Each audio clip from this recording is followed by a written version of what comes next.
The other night, I sat alone in my small apartment. Winter in Milwaukee felt colder than usual, or maybe it was just me. I poured myself a glass of red wine. The cheap kind, but warm enough for the soul. The kitchen light spilled across the floor, flickering faintly. My shadow stretched long and thin, fragile, like my current place in the company. Back then, they used to call me the spine of the whole system. 11 solid years. I didn't just build a tech network. I kept every production line running, day and night, among hundreds of people, millions of dollars worth of machinery. I was the guy making sure it all didn't fall apart because of one tiny technical glitch. And tomorrow, the CEO invited me to lunch. I knew the way he'd been talking lately, the way meetings slowly disappeared from my calendar. I knew when they quietly revoked my admin access in the system. And I knew this lunch wasn't about eating. Maxwell's is where people meet partners. It's not where you fire someone. But that's the place he chose. I sat down at the table. White tablecloth, silver cutlery, too quiet for a Tuesday. Preston, the CEO, ordered a medium rare steak. Sipped his wine like we were planning next year's strategy. Then he looked at me, and with a voice smooth as if rehearsed, he said, "Marcus, you've been an essential part of this. But we're shifting direction, looking for fresh energy, a younger person, with vision." I smiled. I nodded, took a sip of water. No questions, no anger, no wounded pride. I think he was relieved. Because he didn't know, I'd been waiting for that line for 3 months. 3 months ago, I sat in the server room at 1 a.m. The yellow light spilled over the server racks. Green and red LEDs blinking like steady heartbeats. That's when I spotted an unusual IP address, unauthorized access. From executive level, not a hacker, someone I knew. They were reading my files, studying my code, reviewing the custom security frameworks I'd built over the past 11 years. They didn't plan to let me go. They planned to hollow me out, replace me, and they thought I wouldn't notice. That night, after the lunch, I came home, took off my coat, tossed it on the chair. The room was dark. I didn't turn the lights on. Just stood in the shadows. The fridge hummed quietly. A car passed by outside. Everything felt distant. I used to think this place was home. But now it was clear. They didn't need me. They only needed what I'd built. I sat on the floor, leaned my head against the cold wall. Didn't open my laptop. Didn't Google how to get back. I just closed my eyes and thought about everything I'd done. The code I wrote at 3 a.m. The all-nighters I pulled to fix bugs so the lines wouldn't stop. That handshake from the boss on Christmas 2019 when he said, "You made this system modern." I opened my eyes, and I knew I didn't need to destroy anything. But I wasn't going to let them take everything either. Because some things aren't in the documentation. And no one, but me, understands them. I don't plan to stay in Milwaukee much longer. 16 years ago, I followed my ex-wife here, Ellie. She got accepted into a graduate program in applied psychology. I left Minneapolis, left behind a stable job in cybersecurity to be with her. Back then, I thought it'd just be a few years. She'd finish school, and I'd figure out the next step. I thought that sacrifice would preserve our love. We rented a small apartment on 8th Street. Thin walls. In winter, you could hear the wind seep through the windows. I still remember the first night we moved in. She hugged me from behind and whispered, "We'll grow together, won't we?" We were together for 7 years. Then one day, I came home from a failed job interview, and there was a stack of papers on the kitchen counter. No fight, no blame, just a few handwritten lines. "I think we've reached the end. Marcus, we want different things." I didn't call her. I didn't chase. I just sat there, staring at the apartment as it emptied. Load by load, I slept on my brother's couch for almost 2 months. Every morning, I got up at 5 a.m., made coffee, skimmed through dozens of job listings, and felt like the world was slowly turning its back on me. I didn't even know what I was searching for anymore. A job? An escape? Or maybe just the feeling of still being needed by someone. Then I saw a job posting for a technician at a manufacturing company. Riverton Manufacturing. They were in chaos after a ransomware attack. Their website was down, internal systems locked, the entire production line frozen. The interview happened in a stuffy room without air conditioning. Preston, back then, still a young CEO, asked me exactly 3 questions. The last one was, "Can you stop this from happening again?" I looked him straight in the eye. "Not right away, but if you give me 3 months and full control, I'll make this system bulletproof." He nodded. "I'll give you 6 weeks. If it works, we'll talk." I started in the old server room down in the basement of factory building number 1. The machines ran day and night, but the system was outdated. Network cables tangled like spaghetti. Weak security. Employee computers still running. Windows XP. Passwords? Handwritten. Taped right on the monitor. At first, I thought I'd only do this for a few weeks, to take my mind off Ellie. But then I saw the way the workers smiled. Saw the relief on the supervisor's face when I recovered their inventory data. I looked at the production diagrams, and I knew, if this place collapsed, hundreds of people would lose their jobs. I sat down, opened my laptop, and began writing the first lines of code. No one gave me some grand responsibility. But day by day, night by night, I turned it into something that mattered. I didn't take lunch breaks. I didn't talk much. I lived in a world of numbers, updates, and network diagrams. And somewhere along the way, that dusty old server room became my home. Not because someone gave me a title, but because I felt like I belonged there. There, I was needed. Part 2. I went there just to get by. But then I stayed. I never planned to stay in Milwaukee for long. 16 years ago, I followed my ex-wife there, Ellie. She'd gotten into a graduate program in applied psychology. I left Minneapolis, left behind a secure job in cybersecurity, to support her. Back then, I thought it'd just be for a few years. She'd finish school, and I'd figure out the next step. I even thought that sacrifice would be how we kept the love alive. We rented a small apartment on 8th Street. Thin walls. In the winter, you could hear the wind sneak through the windows. I still remember our first night there. She hugged me from behind and whispered, "We'll grow together, right?" We were together for 7 years. Then one day, I came home from another failed interview. There was a stack of papers on the kitchen counter.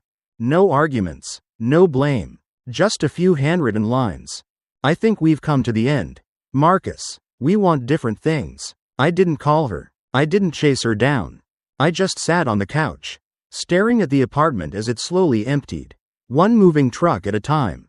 I slept on my brother's couch for almost 2 months. Every morning, I got up at 5 a.m., made coffee, scrolled through job listings, and felt like the world had left me behind. I didn't know what I was looking for anymore. A job? A way out? Or maybe just a reminder that I still mattered to someone. Then I saw the job posting for a technician. Riverton Manufacturing. Locked down by a ransomware attack. Website down. Internal system frozen. Production lines dead quiet. The interview was in a hot, unair-conditioned room. Preston, young CEO back then, asked 3 questions. The last one, "Can you stop this from happening again?" I answered plainly, "Not right away, but give me 3 months and full access, and I'll make it unbreakable." He nodded. "I'll give you 6 weeks. If it works, we'll talk more." I started in the old server room in factory building number 1.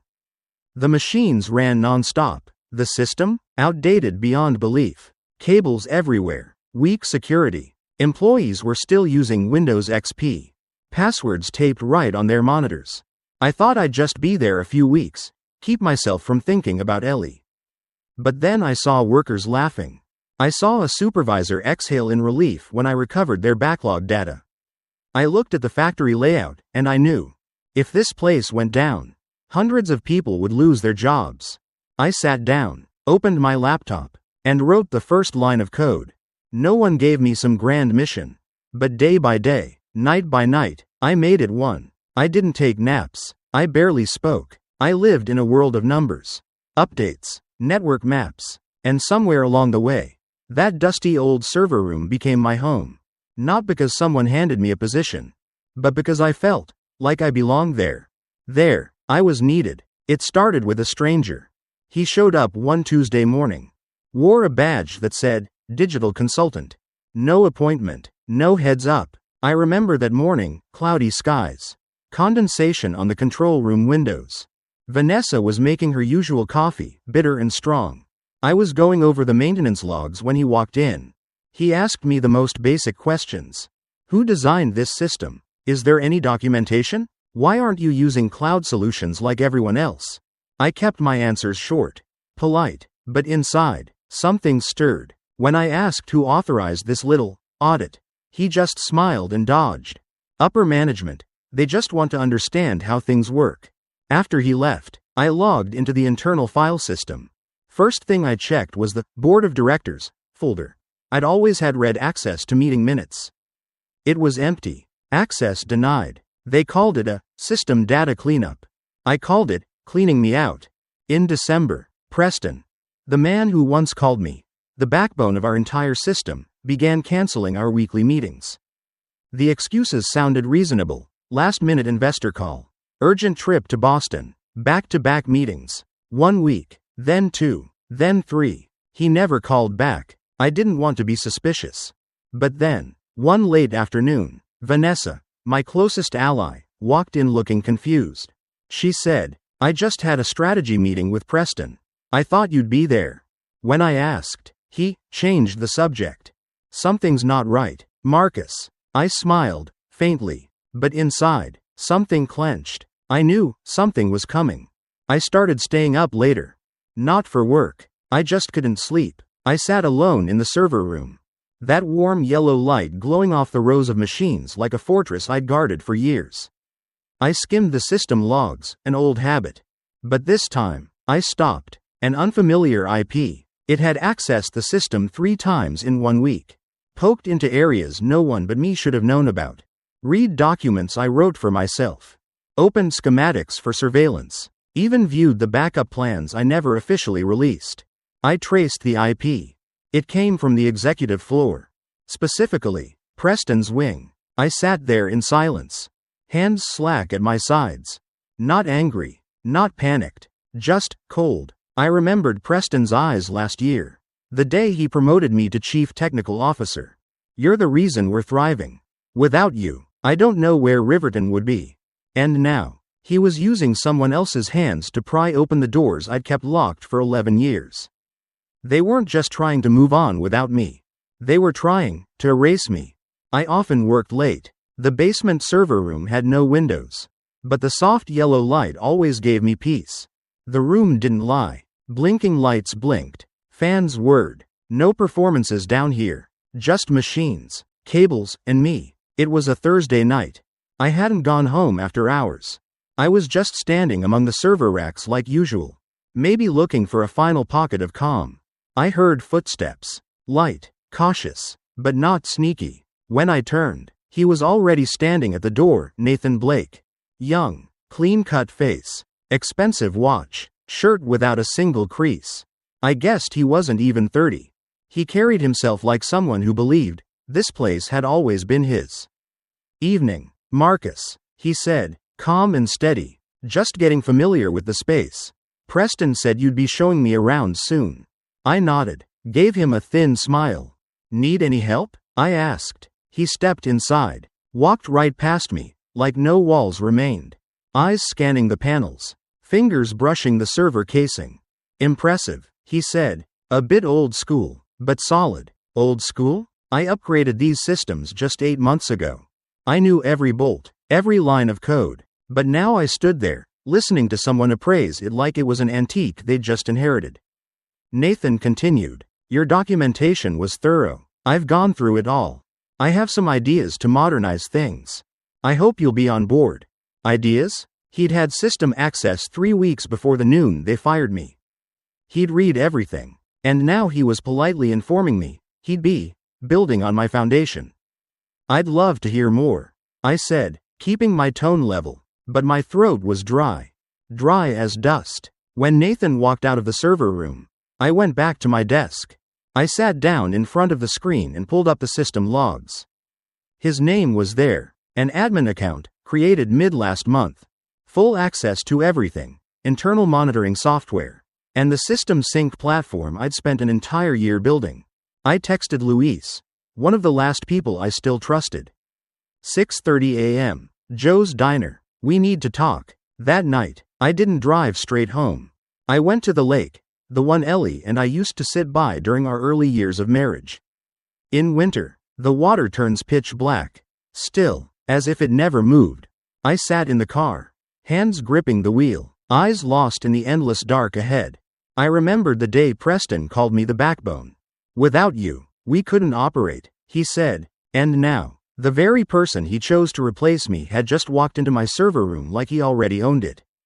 The next morning, I showed up at Joe's earlier than usual. The place never closes. Warm yellow lights, smell of burnt pastries and strong coffee. Luis was already there, jacket still on, eyes sunken. He knew. He'd figured something out. I sat down. No small talk. They're replacing me, gradually, but deliberately. Luis nodded, slowly, not surprised. I know. They've been asking me strange questions the past few weeks. About how the system runs. Whether your code might be too complex to manage. He didn't look me in the eye. I'm sorry, Marcus. I should have told you sooner. I didn't blame Luis. He's got a toddler, a mortgage. I didn't want anyone choosing between loyalty and survival. So I just asked, do you still have the backups? The originals? What I wrote before Riverton? Luis looked up. Yeah, everything. What do you need? I was quiet for a moment. Outside, it was still dark. The bell over the door chimed as someone new walked in. I'm not here to burn the place down, I said, voice low and steady, but I won't let them take everything. Part 5. They announced my replacement, and I began to resist. The company-wide meeting was announced 2 days after the talk at Joe's. No reason given, just that it was about important updates to our technical strategy. I arrived a few minutes late. The big conference room on the second floor was nearly full. Vanessa sat in the front row. She turned and searched for me, her eyes full of worry. On stage stood Preston, right beside Nathan Blake. 2 men, one who once called me irreplaceable, and one who stood there now, smiling faintly, waiting for the applause that was never meant for me. We'd like to thank Marcus for more than a decade of contributions. Preston began. He built an incredible technical foundation. And now, as Riverton evolves, we're excited to announce a new generation of leadership. A name was called. A scattered applause followed. Vanessa looked at me. Luis kept his head down. I didn't clap. I didn't need to. I just listened to the pounding of my own heartbeat. Right after the meeting, I went back to my office. My desk was untouched, my screen still on. But when I tried to log into the dev system, error. Access denied. I tried backup credentials, also rejected. An internal memo explained that, due to transition procedures, admin access was being temporarily restricted. I laughed, quietly, but bitterly. They were turning me into a ghost inside the house I built. I requested a formal meeting with our. In the room sat Preston, Diane, the HR director, and a neat file folder in front of them. We hope the transition goes smoothly. Marcus, Preston said, we've also prepared an exit package. It includes financial support. Diane slid the papers toward me. I didn't touch them. Instead, I opened my briefcase and pulled out a thin document, the original contract from 11 years ago. System sync. The platform Nathan is inheriting. I built it before I ever joined Riverton. I said, there's a clause in my contract. I licensed its use. But I retained full intellectual ownership. Diane's brow furrowed. Preston crossed his arms and leaned slightly forward. Marcus, that's in the past. The system's been integrated and modified for years now. I nodded. But the foundation is mine. Every update, every feature they built, started with my frame. And the updates, I'm sorry, I did most of those outside working hours. On my own devices. The room went silent. I looked Preston straight in the eye. I'm not asking for it back. I'm asking for recognition and fair compensation for what you're about to sell off. The next day, I wasn't invited to the technical meeting with Nathan. No surprise. But I still showed up, leaned against the doorway. Nathan looked flustered at first, but masked it quickly. Oh, Marcus, I was just going over a few changes to the system architecture. He said, we're streamlining processes, increasing efficiency. I nodded and stepped in. Which part are you planning to change? The machine operations. I think the current system is too complicated. I let out a faint chuckle. Complicated? It was built for high-load environments. Our machinery line isn't like any other factory.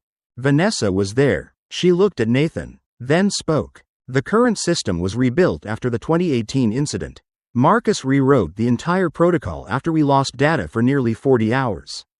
The room went still. Nathan's face paled slightly, but he kept that corporate smile.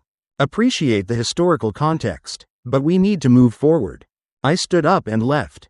No more words. I knew that was the last time my name would be spoken in that room. The following day, I received an email from legal. They claimed all work created during employment belonged to the company. They offered $5 to purchase full rights to System Sync.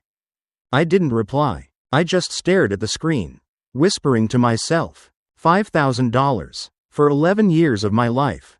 A system that keeps hundreds of people employed.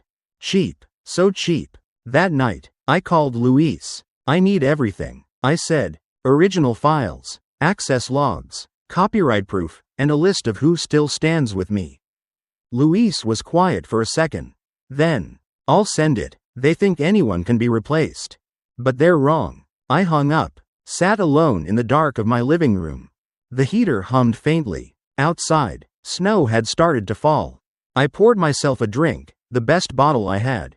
Not to celebrate, but to say goodbye to an old version of me. Tomorrow, I would strike back, not with rage, not with noise, just proof that they couldn't steal from me and pretend I was never there. Part 6. I don't need to fight back. I just need to prove they can't erase me. It was an early weekday morning. Sunlight hadn't broken through the blinds yet. I sat at my old desk, in front of an external hard drive, aged and discolored from the years. This was where I kept everything original, raw, untouched, but real. I plugged it in. My heart gave a quiet, heavy thud. The screen came to life.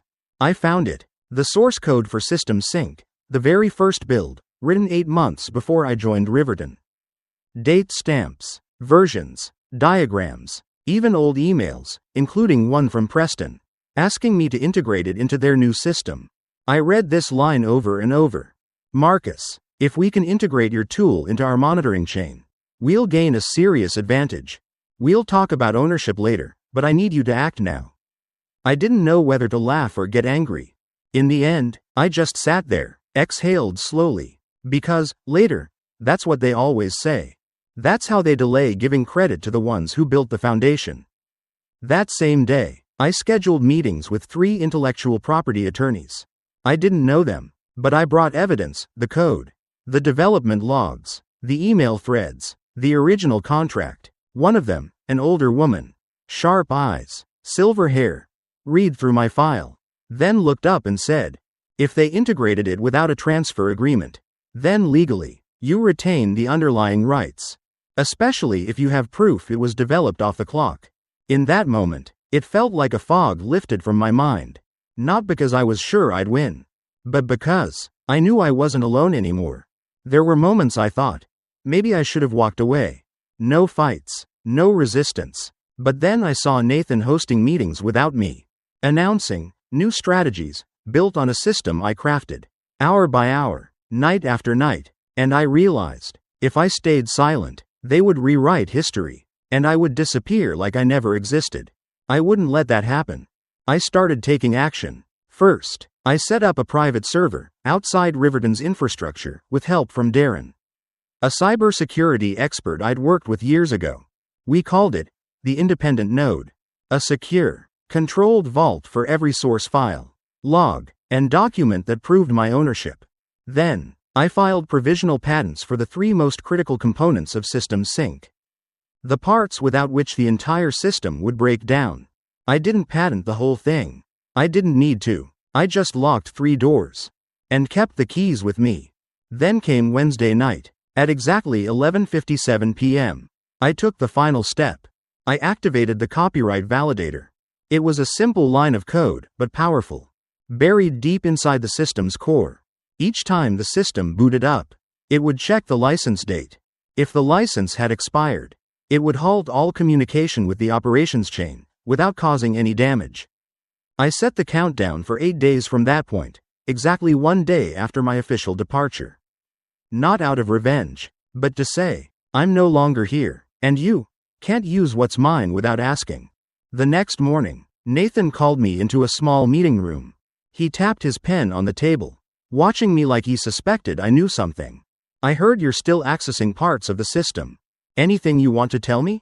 I sat upright, looked him straight in the eye. I'm finishing the handover documentation.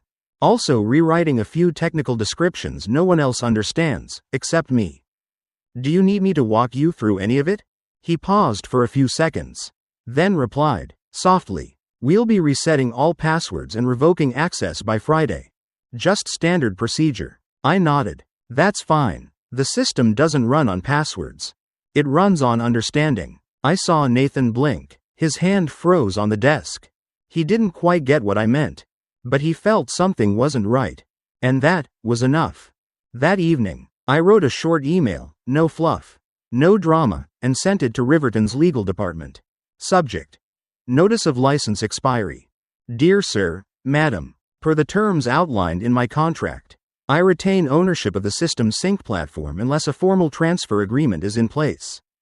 As of date, the temporary usage license will expire. I remain open to negotiating a new licensing agreement.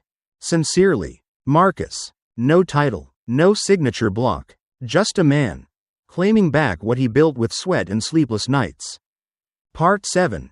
They think I'm gone, but the system still remembers who I am. Friday, my final workday. I arrived earlier than any other day. The sky was still dark. The floors were cold. Even Vanessa hadn't made coffee yet. I placed my employee badge on the front desk. No one said anything. No one stopped me. I walked into the small meeting room. Diane from HR was already there. Preston stood in the corner, hands in his pockets, wearing that thin smile like the folder he held. Thank you for your cooperation over the past 6 weeks.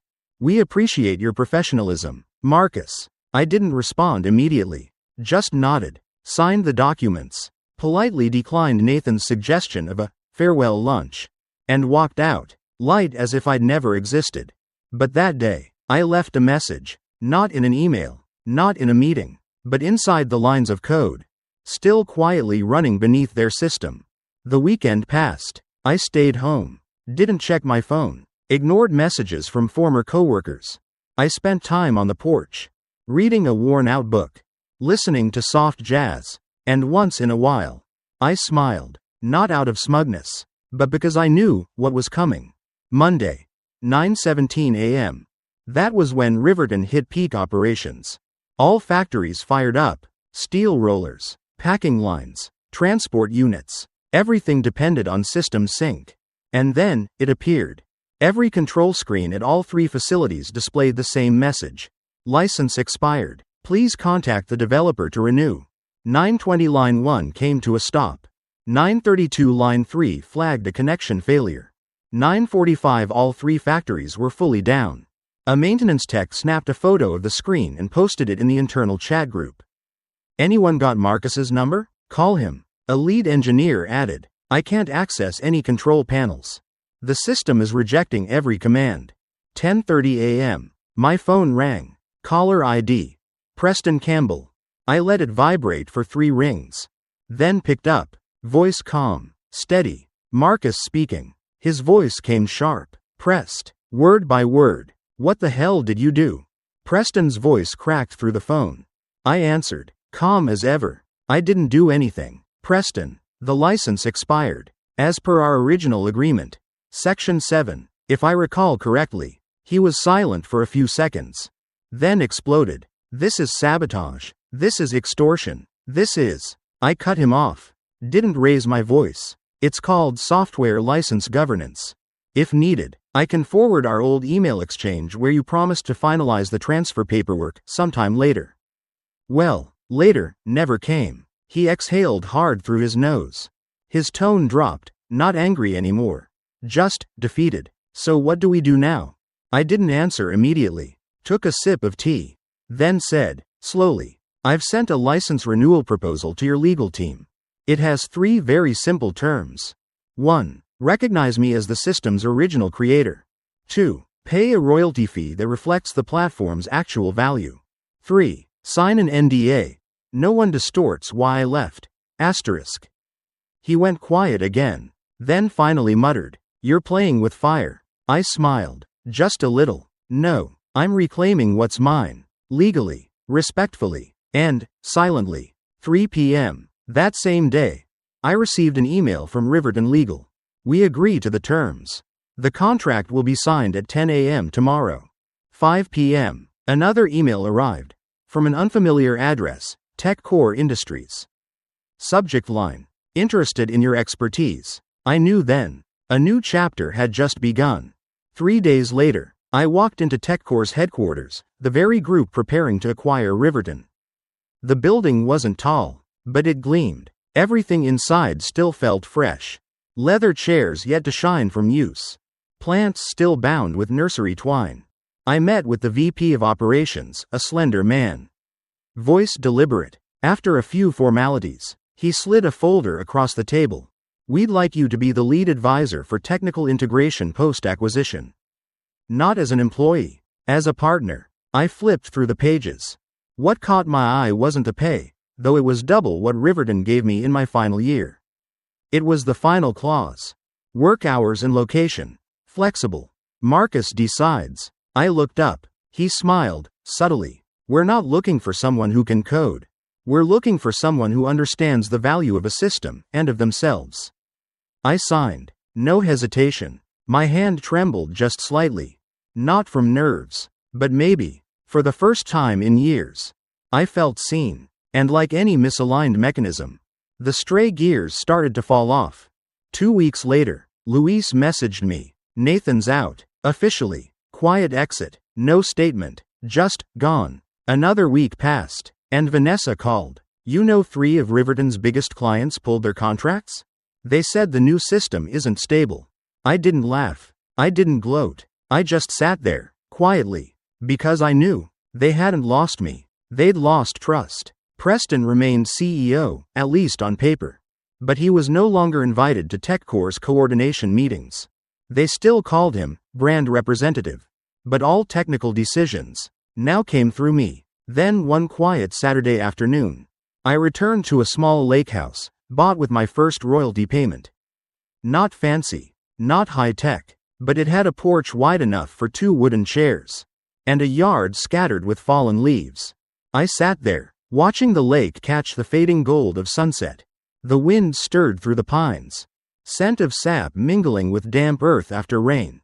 I poured myself a glass of wine, not to forget, but to remember, that what we build with integrity and principle, if we protect it with dignity, no one can ever truly take it from us. Months later, Vanessa joined my consulting team. Then Luis. Then, one by one, the old crew, not to work for me, but to rebuild together. No titles, no punch clocks, only trust, and one shared goal, to create something that no one else could replicate. One evening, I ran into Preston at Maxwell's, the old restaurant we used to go to. I was alone, ordered the same steak as always. He passed by, was about to keep walking, then stopped. He walked over, looked at me for a long time, and said, "You won." I didn't answer right away. I looked into his eyes, saw the lines at the corners, the slump in his posture. He had aged. Me? Maybe I was just starting to feel young again. I replied, gently, "No, I didn't need to win. I just needed to be recognized, and to live by what I created." He nodded, then quietly walked away, and I stayed there, for a long while, watching the city light up, each glowing window, a little system of its own. And I thought, epilogue, they'll call your name again. With respect. Some systems will become outdated. Some relationships will fade away. But the things we build with heart, those will always remain. I'm not telling this story to brag that I got back at them. Because life isn't some battle with winners and losers. It's not about who walks out taller or who's left behind in silence. I'm telling it because I know there are people out there, just like I once was. People who quietly do the work, who don't chase the spotlight, who believe that if they just keep giving their best, one day someone will notice. And then, one morning, They look around and realize they've been replaced by a younger face, a shinier title, a so-called vision of the future. I'm telling it because once I almost chose to walk away quietly, to let them do whatever they wanted with what I'd built. But then I realized, if we don't speak up for the value of what we've created, someone else will eventually rewrite the story. And we won't even be in it. I didn't sabotage anything. I didn't seek revenge. I just held on to a little fairness for myself. And now, when I sit each evening on the porch of my little lakeside cabin, pouring tea and watching the sunset stretch across the water, I don't think about Preston, or Nathan, or those tense meetings, those sleepless coding nights. I think about one simple truth. We don't need the whole world to applaud us. We just need a small place where we get to be ourselves, and where the things we built are treated with the respect they deserve. If you, the person reading this, are also on a journey like mine, if you've felt overlooked, forgotten, or worse, quietly pushed aside without a word, then remember this. There are things you carry in your heart that no one can take away from you. Not with words, not with laws, not with money, and one day, maybe not soon, but when it truly matters, they will call your name again. Not out of guilt, not out of obligation, but because they'll have no choice but to admit, you were the one who built what they're now struggling to preserve. They'll call your name, with respect,